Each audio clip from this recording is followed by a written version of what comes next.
25 minutes before 11 o'clock. Thank you for tuning in. Kind of exciting watching this news unfold of the photographs that are coming down from that spacecraft all the way out there at the edge of the solar system, and we're seeing for the first time what the surface from 1,000 miles away or whatever it is of Pluto looks like. It is kind of exciting, isn't it? Very exciting. And then again, this discussion that one day maybe we'll find life on a planet, maybe not in our solar system, maybe in another one, and then you have people who, what was that one song? We are your friends, calling occupants. Come to Earth. Come reveal yourself. We're friendly. No, we're not. We've not been friendly. Yeah. if you think any time we as a civilization came upon another civilization, we were not friendly. Yeah. I mean, the best example is the Native Americans that are hardly here, and while the complete genocide of those people was not complete, which is, thank goodness it wasn't. Their culture pretty much was. I mean, we pretty much did away with their culture, and we could talk about that for a while. But if we're ever out in outer space and we find another group of people out there somewhere, and they happen to be, I guess, technically not as advanced as us. Of course, we might be on the short end of the stick as well. But let's just hope from this point forward, we never again meet another group of people that we decide, you got it all wrong, or we don't like you because you think differently than us. We have a lady on the phone who can talk about both things, and this is so interesting. Her book is called Dark Orbit, and if you didn't know something about her background, you might just think, well, she's just a very profound lady who has put into a sci-fi thriller novel some pretty profound thinking, and it's just a well-written story that at the same time talks about the importance of some of the things I mentioned. And maybe that's because she also is an historian at the Smithsonian's National Museum of the American Indian. She is an award-nominated writer of science fiction and fantasy with the Nebula and Hugo Award, I guess. I'm not really sure if I'm reading that right. Carolyn Ives Gilman, we're talking about you, and you are on the phone. Good morning, Carolyn. How are you? Hello, Larry. Nice to be here. Where are you? Where are you calling from? I'm calling from my office at the Smithsonian Institution. Oh, and when I look out the window, I can see them all in Washington. Oh, that is so cool. I love that. I love the Smithsonian. If I were, I think, Sam, your publicist must have told me a little bit about you, because normally when we talk to a novelist, we just schedule a 10-minute interview. We have yours for the whole half hour because of your background. So I can't wait to learn something from you. Well, I hope you do. So is Dark Orbit a first book for you, or have you written other books? No, this is my fourth full-length novel. I've published a great deal of shorter fiction also, and some of my novellas and novelettes have been separately published as little chapbook type things. My first novel was called Halfway Human. It was another science fiction novel set in the same universe as Dark Orbit. But then I published two other books that were fantasy, Isles of the Forsaken and Ison of the Isles. And do you always incorporate into them some of the things that you probably have learned throughout life, not to mention your work with the Smithsonian? Well, it's impossible not to. Yeah. I spend my days thinking about cultural encounters and about exploration and discovery, and so naturally those ideas creep into my science fiction. And it's the exploration and discovery that I'm really interested in. Well, you do explore the inner self, though, because you explore the different senses that people have that we take for granted, but we should utilize them any way we can. Yeah, that's true. The exploring expedition in my novel goes out to a far planet, expecting to discover things about the physical nature of reality, or the universe, and about gravity and dark matter. But what they actually end up discovering is a lot about their own minds and how they process information that comes into their minds, and how we use our senses, and whether our senses are unreliable, and whether the senses we are aware of are the only senses we know. That is pretty profound. I mean, you have to wonder Because obviously right now you're talking to us through wavelengths, and we're talking to the audience through different types of wavelengths, and you can't see them, feel them, hear them, but they are there, So and everybody knows. I don't know how a bat exactly gets around, but the bats have some kind of a sonar built in too, don't they? Yeah. So, yeah. And I'm hypothesizing that we have more senses than we think we do, and that there's a useful information coming to us from those senses that we currently are discounting. It could be. I mean, it is interesting. We were talking the other day about how when Rob and I do music, and when we audition in person, we sort of have a different vibe for the person as opposed to auditioning online, where you don't have a clue. You don't know who the person is or how to cater your presentation. So we're looking at right now news items of the planet Pluto, the dwarf planet Pluto. And they say it's the dark planet. I don't know how dark it is, but I imagine being that far away from the sun, it's probably a lot darker than it is here. Yeah, they say that the sun is only another of the stars from out there. So it's basically just starlight that they're taking all those photographs by. Isn't that amazing? Yeah, I'm wondering how they're getting those pictures in such low light levels. But they're fabulous. They're amazing. I've been glued to the NASA website this last week, Is that right? waiting for the next picture to come in. So now, are you normally fascinated with astronomy or with outer space? Or are you a Star Wars, Star Trek kind of a person? Yeah. I've always been interested in science. I don't make my living studying it, but it's been a fascination of mine since I was a kid, and I try to keep up on the scientific literature. There's so much being discovered these days that just challenge everything we think we know. I know. Isn't that true? All right, so you know, I mean, more than probably most of us about the American Indian and what they went through, and how the demise of the American Indian is factual, without throwing in an opinion about it, but it's factual. So, and when you hear people say, if there are extraterrestrials out there, I hope they know we're friendly. But my thought is, no, don't tell them that. We're not. We could be really bad for them. Yeah. We may be the dangerous ones. Yeah. So do you, in the book, the people who live on the faraway planet, what is the planet called? It's called Iris. Iris. Oh my gosh. Isn't that perfect for, and the people are blind on Iris? Yes, okay. They are. Because the planet is such a very strange place that sight is actually a disadvantage there.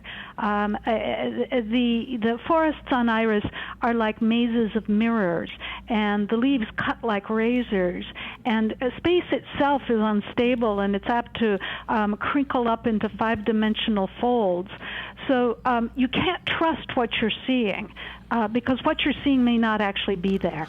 But the people who visit them can see, right? The visitors? Yes.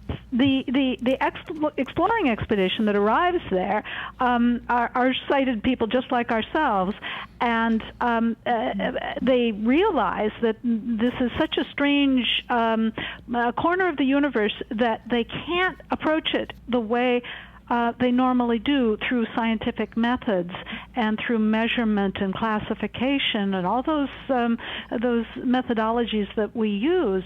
But the people who are already living there have cultivated senses of their own that, in fact, I am proposing we all have, but we just don't train ourselves to pay attention to them. That is a fascinating concept.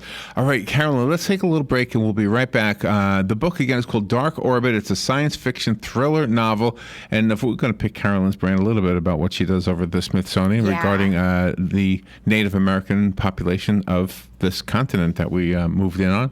All right, we'll do that right now. We'll take a little break and be right back. This is WOCA. The weather is brought to you by myfwc.com. Safe boating is no accident. For today, partly sunny with an afternoon and evening thunderstorm around, the high 88 to 92.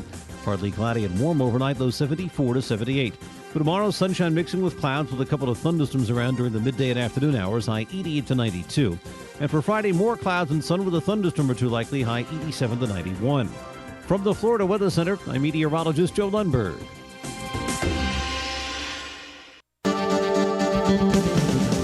Ocala Aviation now has opportunities for flight instructors. Wait, hold on, Brad, is this correct? You're looking for instructors, not students? Actually, we're looking for both.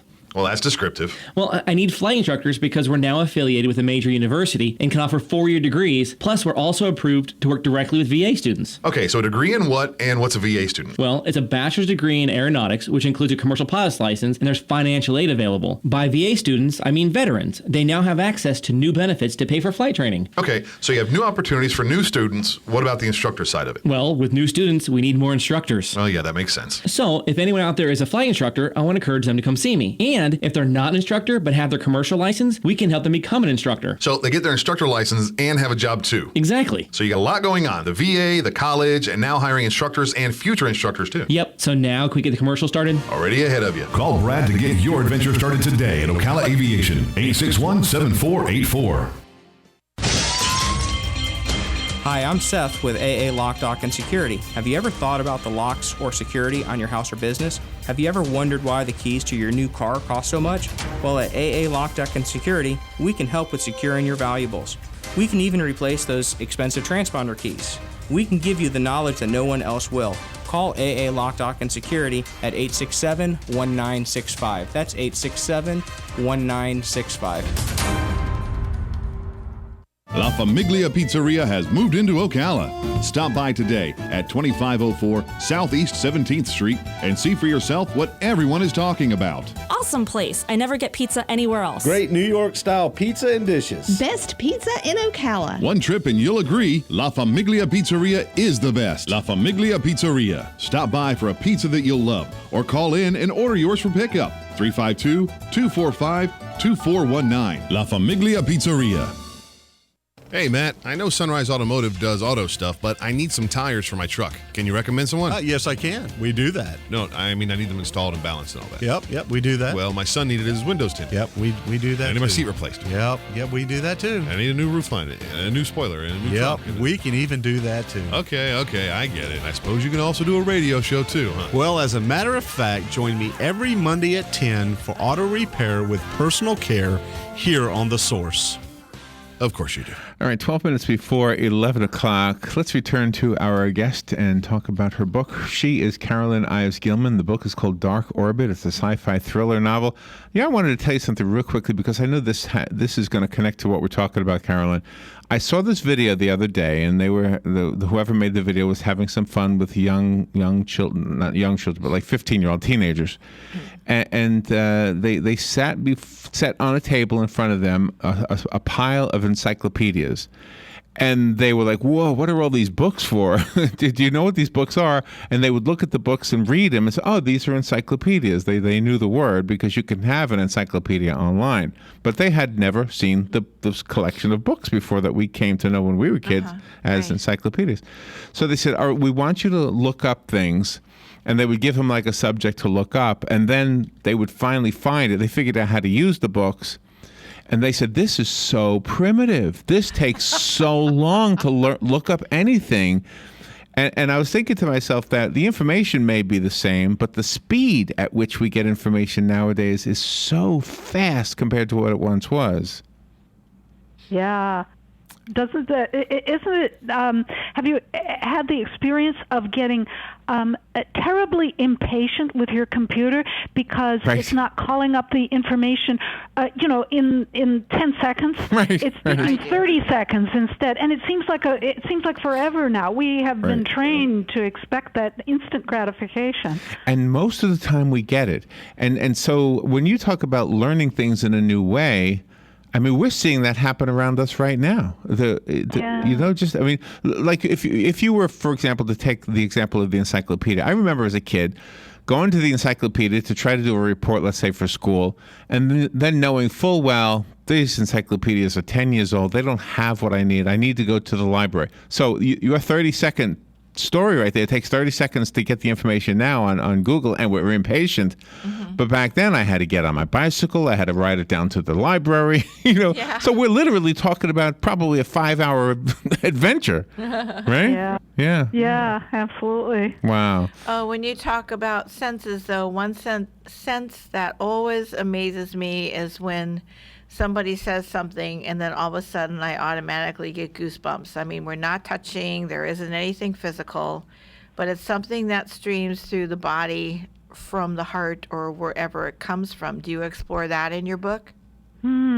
That's a really good example of the kind of the sense I'm talking about in the book, because I think that there are senses that are located in our inner brains. They're not in the cortex, the cerebral cortex, which is the part of the brain that awareness lives in. We have these subconscious senses that communicate to us through methods like that, through goosebumps and through intuitions and through hunches. And we tend to discount those because we don't understand where they're coming from, but they may actually be bringing us very important information about the world outside. So in the book, these are some of the things that are explored in the course of the story. Can I ask you if we could just step aside, because we're kind of being philosophical up to this point, but I know that some of the diehard book lovers, they just want to know what the story is. Yeah. So if you could just give us the thumbnail sketch or the movie trailer version, if you will, of the story in Dark Orbit. Yeah. Well, when Dark Orbit begins, Sarah Callicott, the main character, is recruited to join an exploring expedition that's going to be going to the farthest planet yet discovered. But she has a secret mission, and that is to spy on one of her fellow expedition members, a woman named Thora Lassiter, who is a disgraced member of the interstellar elite. When they arrive on the new planet, or in the orbiting spaceship above the new planet, there is very shortly a grisly murder that makes Sarah assume that somebody is bringing grudges from their home world into this new frontier. Then shortly after that, Thora disappears, and Sarah is left to solve the mystery of where she's gone. And she's not even sure whether it's a political mystery or whether it's a scientific mystery. So that propels the rest of the book. Wow. What you've done in your book, you've really answered one of the observations that Larry has had. Every time we go see sci-fi movies or read the books and stuff, all the humans and animals are changed, but the foliage stays the same. But in your book, you put the foliage as mirrors and razors and things, and that answers one of Larry's questions. You're like the first person to do that. That's a good point. Yeah. I used to say that. I used to say, how come on Steven Spielberg's movies, all the aliens look weird, but there's a palm tree and there's a pine tree. Yeah. You know how I invent aliens or new cultures is that I start with the environment, and I think, what kind of culture would exist in that environment? How would people build a civilization given those restraints? And I've used a bunch of pretty weird environments in my day. I've imagined civilizations on Europa or down at the bottom of the iced-over sea, and civilizations on Mercury where the planet is tidally locked and one face is toward the sun all the time and the other is freezing and never sees light. Well, and can you imagine, I'm sure you have many times, when explorers came over the ocean and discovered this continent, and they had to deal with the people who lived here. They had to deal with the different weather that was here. There were so many, I'm not an expert on which is the native plants and which are not, but we have native plants here that they never saw before. So even the plants were something new to them. Absolutely. And what we don't realize is that a lot of the American plants, the Western Hemisphere plants, colonized the rest of the world. They were so useful to human beings that they immediately got transplanted around the world. And like for instance, the most the major peanut producer today is China. Peanuts originally came from the Western Hemisphere, and they're imports into China. Wow, I didn't know that. That's pretty cool stuff. So, without giving away the ending of the book, what is the challenge of the protagonists in the story? What is the big challenge that they face? Well, they find that the planet that they have landed on is the space itself is unstable, and this is a tremendously dangerous environment. The only way that they can think their way out of this predicament that they find themselves in is to appeal to the native population on this planet and to learn from them how to escape with their lives. The book, again, is called Dark Orbit. Carolyn Ives Gilman is the author. And are the characters continuing in other books? Well, that may happen. I don't have a sequel yet, but I have revisited this universe quite a few times in my fiction, and I'm sure there will be another book in the 20 Planets universe.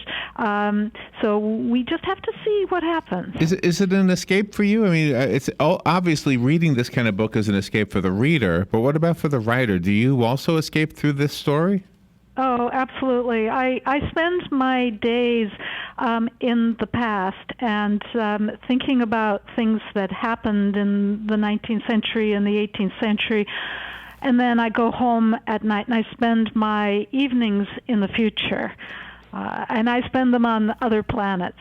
So it is it's a great escape for me. Oh, wow. You must also study light years and the possible effect you have, because you say that in your book, scientists travel 58 light years to be explorers.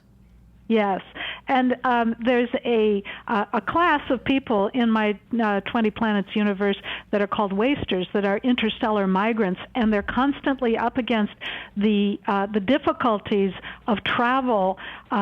Even though they can travel at light speed, it takes so long to go between a planet that they're constantly out of sync with everything else that's going on. They arrive on a planet and they find that 10 years have passed, that they did not live, and everybody else has lived.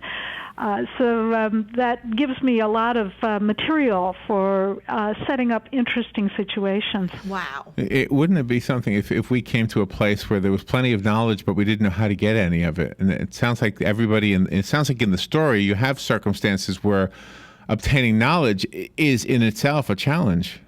Yes, but I have actually posited that if we commodify information, that will be a tremendous boost to space exploration, because information is transportable over interstellar distances, whereas raw materials are not. We could discover a planet made of gold, and it wouldn't do us any good. But information we can make use of.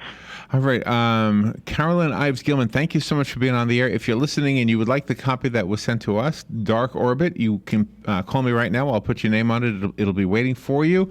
And do you have a website we can go to? I don't have a website quite yet, but you can buy the book on Amazon.com or Barnes & Noble or any major book outlet. All right. Well, thank you for being on the air with us. It sounds like you've got some fascinating stuff happening in your life. Thank you for talking to us. And again, go to online to, well, I wouldn't know where you go online, but just look on Amazon or something. Tor Forge is the publisher, so it's tor-forge.com. Oh, okay. And Dark Orbit again. Carolyn Ives Gilman. Thank you, Carolyn. That was a fun interview. Okay. Thank you for talking to me. All right. We will be right back. This is WOCA Ocala.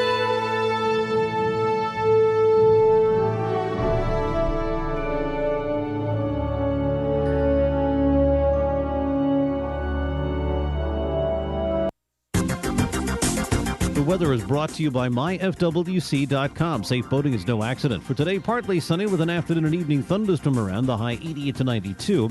Partly cloudy and warm overnight, low 74 to 78. For tomorrow, sunshine mixing with clouds with a couple of thunderstorms around during the midday and afternoon hours, high 88 to 92. And for Friday, more clouds and sun with a thunderstorm or two likely, high 87 to 91. From the Florida Weather Center, I'm meteorologist Joe Lundberg. Broadcasting from the Paddock Mall Studios, this is WOCA, Ocala, Gainesville, The Villages, 1370 AM, 96.3 FM, The Source. Fox News Radio, I'm Pat O'Neill. Day 2 of deliberations in the 2012 Colorado movie theater attack that left 12 dead and 70